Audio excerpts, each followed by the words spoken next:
हिंदी व्याकरण के संज्ञा टॉपिक को पढ़ेंगे, जो क्लास 12th 11th 10th और 9th के लिए इम्पोर्टेंट टॉपिक है। देखिए, हिंदी के परीक्षा में 100% यहाँ से क्वेश्चन रहता ही है। तो चलिए वीडियो को शुरू करते हैं। देखिए, सबसे पहले हम लोग देखेंगे संज्ञा के परिभाषा के बारे में। संज्ञा किसे कहते हैं?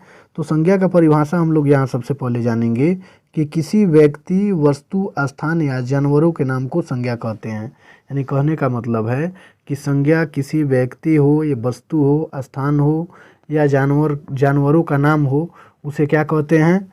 संज्ञा कहते हैं। अब संज्ञा में देखते हैं, जैसे में आगरा, मोहन, राजू, मेज इत्यादि। और दूसरे शब्दों में संज्ञा की बात की जाए तो देखिए, दुनिया में किसी का कोई ना कोई नाम अवश्य है। यानी जितनी चीज़ों को हम लोग देखते हैं उसका नाम कुछ ना कुछ ज़रूर है, तो नाम को ही संज्ञा कहा जाता है। ठीक है, चलिए, संज्ञा के 5 भेद होते हैं। संज्ञा कितने भेद होते हैं? 5 भेद होते हैं। अब इसमें देखते हैं संज्ञा के 5 भेद में पहला होता है व्यक्तिवाचक संज्ञा, फिर 2 नंबर में जातिवाचक संज्ञा, फिर द्रव्यवाचक संज्ञा, फिर समूहवाचक संज्ञा और भाववाचक संज्ञा। आप लोग बहुत दिनों से इसको पढ़ते आ रहे होंगे। ठीक है, अब ये क्लास 9 से 12 तक के बच्चों को इसको विस्तृत पढ़ना होता है, क्योंकि 9th से नीचे हम लोग केवल परिभाषा के बारे में पढ़े होते हैं। लेकिन यहाँ पर 9th से 12 क्लास के छात्रों को एक एक चीज़ों को समझ करके, ध्यान दे करके पढ़ना होता है, ताकि इससे आए सभी प्रश्नों का उत्तर एग्जाम में ठीक से दे पाएँ। चलिए, सबसे पहले हम लोग यहाँ देखेंगे कि व्यक्तिवाचक संज्ञा क्या है। फिर यहाँ देखते हैं 12 क्लास के लिए बहुत ही इम्पोर्टेंट है कि आधुनिक अवधारणा के अनुसार संज्ञा के 2 भेद होते हैं।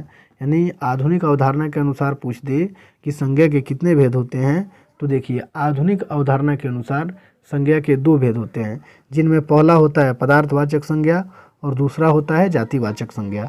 ठीक है, अब यहाँ देखते हैं कि जातिवाचक संज्ञा के भी 2 भेद होते हैं। ठीक, पहला द्रव्यवाचक संज्ञा और दूसरा समूहवाचक संज्ञा। क्लियर? चलिए, फिर आगे बढ़ते हैं। देखिए, व्यक्तिवाचक संज्ञा को अब हम लोग यहाँ देखेंगे कि व्यक्तिवाचक संज्ञा किसे कहते हैं। 1 मिनट,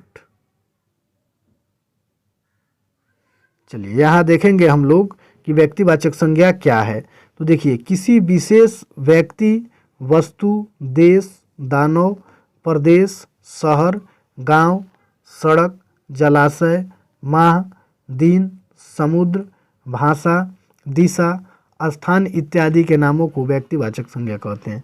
यानी कहने का मतलब है कि जो व्यक्तिवाचक संज्ञा होता है वो किसी विशेष व्यक्ति हो, या कोई विशेष वस्तु हो, या फिर किसी देश का नाम हो, या फिर किसी दानव या राक्षस का नाम हो, या फिर प्रदेश का नाम हो, या फिर शहर का नाम हो, या फिर किसी गांव का नाम हो, या फिर कोई सड़क हो, विशेष सड़क हो, या कोई जलाशय हो, झील हो, या फिर महीनों का नाम हो, या फिर सप्ताह में 7 दिन होते हैं उन दिनों का नाम हो, या फिर किसी समुद्र का नाम हो, या फिर कोई भाषा हो, या दिशा हो, या किसी जगह का नाम हो। इन सारे नामों को हम लोग व्यक्तिवाचक संज्ञा कहते हैं। ठीक है, जैसे में मान लिए कि सोमवार कौन संज्ञा हो जाएगा? तो व्यक्तिवाचक संज्ञा हो जाएगा, क्योंकि यहाँ दिन का नाम सोमवार आ जा रहा है। फिर जनवरी, माह में देखते हैं तो जनवरी, वो भी क्या हो जाएगा? व्यक्तिवाचक संज्ञा हो जाएगा। ठीक है, फिर यहाँ समुद्र के बारे में देखते हैं, हिंद महासागर, ये भी क्या हो जाएगा? व्यक्तिवाचक संज्ञा हो जाएगा। फिर भाषा की बात करें तो देखिए, हिंदी, ये भी क्या हो जाएगा? व्यक्तिवाचक संज्ञा। फिर दिशा का बात करें तो देखिए, पूरब, पश्चिम, दक्षिण, ये सभी दिशा के नाम हैं, तो ये भी क्या हो जाएगा? व्यक्तिवाचक संज्ञा हो जाएगा। जगह के नाम में यहाँ देखते हैं, जैसे जगह के नाम में आप किसी जगह का, इम्पोर्टेंट जगह का नाम ले लीजिए, जैसे दिल्ली हो गया, मुंबई हो गया, ये भी क्या होगा? व्यक्तिवाचक संज्ञा हो जाएगा। फिर किसी देश का नाम ले लीजिए, जैसे बांग्लादेश, या फिर नेपाल, या पाकिस्तान, या अफगानिस्तान, या अमेरिका, ब्रिटेन, किसी भी देश का नाम हो, ये भी व्यक्तिवाचक संज्ञा हो जाएगा। फिर किसी दानव का नाम, जैसे मान लीजिए कि रावण हो गया, वो भी क्या हो जाएगा? व्यक्तिवाचक संज्ञा हो जाएगा। फिर प्रदेश की बात की जाए तो देखिए, राज्य को ही प्रदेश बोला जाता है, जैसे उत्तर प्रदेश हो गया, या फिर मध्य प्रदेश हो गया। इस प्रकार के राज्यों के नाम जो भी होंगे वो व्यक्तिवाचक संज्ञा हो जाएंगे। फिर किसी शहर का नाम अगर आता है तो भी व्यक्तिवाचक संज्ञा हो जाएगा, जैसे में मान लीजिए कि पटना हो गया, दिल्ली हो गया, मुंबई हो गया, कर्नाटक बोल रहे हैं, ये क्या, बेंगलुरु हो गया, ये सभी क्या हो जाएंगे? व्यक्तिवाचक संज्ञा हो जाएंगे। फिर किसी गांव का नाम जो होगा वो भी व्यक्तिवाचक संज्ञा हो जाएगा। कोई सड़क, उत्तर लगाइएगा। चलिए फिर आगे बढ़ते हैं। जैसे में देखिए हम यहाँ दे भी दिए हैं, जैसे विष्णु भगवान का नाम, ये भी क्या हो जाएगा, व्यक्तिवाचक संज्ञा हो जाएगा। रावण राक्षसों का नाम है, ये भी क्या हो जाएगा, व्यक्तिवाचक। फिर गंगा यमुना, ये भी नदियों का नाम है, ये व्यक्तिवाचक संज्ञा हो जाएगा। जैसे फागुन चैत बैसाख, ये भी क्या होगा, व्यक्तिवाचक संज्ञा हो जाएगा। चलिए फिर जातिवाचक संज्ञा के बारे में देखते हैं। देखिए जातिवाचक संज्ञा के बारे में हम लोग यहाँ देखेंगे।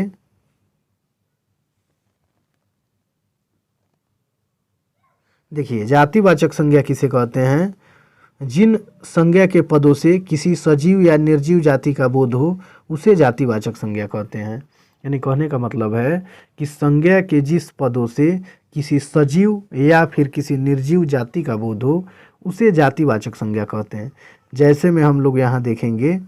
देखिए जैसे में मान लीजिए कि मनुष्य, मनुष्य क्या होता है, मनुष्य की जातियाँ होती है, तो मनुष्य क्या होगा, जातिवाचक संज्ञा हो जाएगा। फिर पक्षी, पक्षी क्या होगा, जातिवाचक संज्ञा। झील, ये भी जातिवाचक संज्ञा होगा। देवता, देवताओं का भी जाति होती है, तो ये क्या हो जाएगा, जातिवाचक संज्ञा। फिर देश, फल फूल, पशु, सड़क, दानव, वृक्ष, राज्य, वर्ष, नदी, हीरा, शहर, माह, पर्वत, महादेश इत्यादि, ये सभी क्या हो जाएंगे, जातिवाचक संज्ञा। यहाँ समझने वाली बात है कि जैसे मान लीजिए महीना, महीना में अगर जनवरी पूछ दे तो जनवरी तो नाम न हो गया, जनवरी, ठीक है, जनवरी पूछेगा तो देखिए जनवरी व्यक्तिवाचक संज्ञा होगा। लेकिन वहीं अगर जनवरी न दे करके केवल माह लिख दे तो ये क्या हो जाएगा, जातिवाचक संज्ञा हो जाएगा। ठीक है, जैसे सप्ताह, सप्ताह में अगर पूछ दे कि सप्ताह कौन संज्ञा होगा, तो सप्ताह में, यहाँ एक मिनट, सप्ताह में देखिए सप्ताह जो होगा ये जातिवाचक संज्ञा हो जाएगा। लेकिन इसके दिन का नाम पूछना शुरू कर दे, सोमवार, मंगलवार, ठीक है, इस प्रकार अगर पूछता है तो सोमवार मंगलवार व्यक्तिवाचक संज्ञा। लेकिन वही सप्ताह केवल पूछ दे तो वो जातिवाचक संज्ञा हो जाएगा। ठीक है, चलिए फिर आगे बढ़ते हैं द्रवाचक संज्ञा के बारे में। देखिए द्रवाचक संज्ञा किसे कहते हैं, जिन संज्ञा के पदों में माप या तौल का बोध हो उसे द्रवाचक संज्ञा कहते हैं। इन संज्ञा के उन पदों को, उन वस्तुओं को या चीज़ों को जिन्हें या तो हम माप सकें या फिर तौल सकें, इस प्रकार की संज्ञा को क्या कहते हैं, द्रवाचक संज्ञा कहते हैं। जैसे तेल, तेल क्या है, या फिर बहने वाला कोई चीज़ हो, जैसे किसी पदार्थ को हम लोग नीचे गिरा दें या रख दें और अपने आप वो बहने लगे, पसरने लगे, तो इस प्रकार के पदार्थ को भी द्रवाचक संज्ञा कहते हैं। जैसे तेल, तेल को अगर गिरा दिया जाए तो एक जगह से बहुत ज़्यादा दूर तक फैल जाता है, पसर जाता है, तो ये क्या हो जाएगा, द्रवाचक संज्ञा हो जाएगा। फिर पानी, पानी भी द्रवाचक संज्ञा हो जाएगा। फिर सोना, दूध, इन सभी चीज़ों को मापा या तौला ही जाता है, पानी को मापा या तौला नहीं जाता है। ठीक है, तो इस प्रकार के जो भी पद होंगे, शब्द होंगे, वो क्या कहलाएंगे, द्रवाचक संज्ञा। चलिए फिर आगे समूहवाचक संज्ञा के बारे में देखते हैं। देखिए समूहवाचक संज्ञा क्या है, तो समूहवाचक संज्ञा के बारे में हम लोग यहाँ देखेंगे कि जिन संज्ञा के पदों से प्राणियों या वस्तुओं के समूह का बोध हो उसे समूहवाचक संज्ञा कहते हैं। यानी जिन संज्ञा के पदों से किसी प्राणियों या फिर वस्तुओं के समूह का बोध हो, समूह का मतलब आप लोग समझ ही रहे होंगे कि एक से अधिक व्यक्तियों का समूह, एक से अधिक हाथियों का झुंड, या किसी फल में एक से अधिक फल का होना, इन सारे चीज़ों को समूह कहा जाता है। तो इस प्रकार के जो भी शब्द आएंगे वो सभी समूहवाचक संज्ञा हो जाएंगे। जैसे झुंड, झुंड तो अकेला आदमी रहेगा तो झुंड होगा नहीं, केवल आदमी का ही नहीं, किसी भी चीज़ का अगर एक से अधिक चीज़ रहे तो झुंड कहलाता है। ठीक, सेना, सेना भी क्या हो जाएगा, समूहवाचक, क्योंकि एक आदमी से सेना का निर्माण तो होता नहीं है, बहुत सारे लोगों को मिला करके सैनिक या सेना तैयार की जाती है। ठीक है, चलिए गुच्छा, गुच्छा में जैसे मान लीजिए कि अंगूर का गुच्छा, तो आप देखे होंगे कि अंगूर केवल एक तो मिलता नहीं है, उसका गुच्छा होता है जिसमें बहुत सारे अंगूर होते हैं। तो इस प्रकार के जो भी शब्द होंगे ये समूहवाचक संज्ञा होंगे। फिर यहाँ सभा, वर्ग, बाजार इत्यादि, यानी इन सभी चीज़ों में एक से अधिक लोगों का या एक से अधिक वस्तु या चीज़ों का बोध होता है।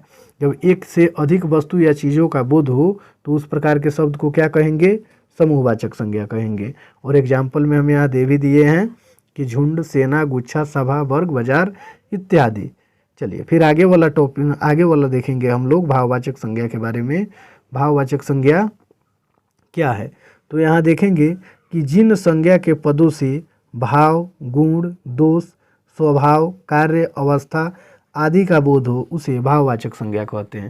यानी कहने का मतलब है कि संज्ञा के जिन पदों से भाव, गुण, दोष, स्वभाव, कार्य, अवस्था आदि का बोध हो उसे भाववाचक संज्ञा कहते हैं। जैसे में भाव के संबंध में हम लोग यहाँ देख लेते हैं हर्ष, विषाद, प्रेम, घृणा, घबराहट, क्रोध, करुणा, दया इत्यादि, ये सभी भाववाचक संज्ञा होंगे। इन सारे शब्दों से कहीं ना कहीं व्यक्ति के भाव का बोध होता है, तो इस प्रकार के पदों को, ये शब्दों को क्या कहेंगे, भाववाचक संज्ञा कहेंगे। ठीक है, चलिए फिर गुण के बारे में देखते हैं। देखिए ये गलत हो गया है, मिस्टेक से टाइपिंग, गलत टाइपिंग हुआ है, यहाँ होगा कर्मठ। ठीक है, कर्मठ सुंदरता, लंबाई, मोटाई, छोटा बड़ा इत्यादि, ये सभी कहीं ना कहीं क्या है, गुण को ही प्रदर्शित करते हैं, तो गुण भी क्या हो जाता है, भाववाचक संज्ञा। चलिए फिर आगे देखते हैं स्वभाव के संबंध में। यहाँ देखेंगे कि स्वभाव जो होता है ये भी भाववाचक संज्ञा होता है। स्वभाव के अंतर्गत हम लोग देखेंगे सत्यवादिता, क्रोधशीलता, सरलता इत्यादि, ये सभी इन शब्दों से किस चीज़ का पता चलता है, स्वभाव का, और कहीं ना कहीं ये सारे शब्द भाववाचक संज्ञा ही होंगे। फिर कार्य जो होता है जैसे पढ़ाई, चढ़ाई, अगुवाई, लड़ाई इत्यादि, ये सभी क्या हो जाएंगे, ये भी भाववाचक संज्ञा हो जाएंगे। फिर खाद्य पदार्थों में देखते हैं जैसे मिठास, तीखा, कड़वाहट इत्यादि, ये भी भाववाचक संज्ञा होंगे। फिर अवस्था की बात की जाए तो देखिए बचपन, बुढ़ापा, जवानी इत्यादि, ये भी भाववाचक ही संज्ञा होंगे। ठीक है, और कुछ अन्य में देख लेते हैं भाववाचक के अन्य में। देखिए भाववाचक के अन्य में हम लोग देख लेते हैं कड़ाई, चिकनाई, भारीपन, गंभीरता, हल्कापन, रूखापन इत्यादि, इन सारे चीज़ों को भाववाचक संज्ञा कहते हैं। तो फिर अगले वीडियो में मिलते हैं। अगर वीडियो पसंद आए तो वीडियो को लाइक कर दीजिए और चैनल को सब्सक्राइब करके अपने दोस्तों को भी शेयर कर दीजिए।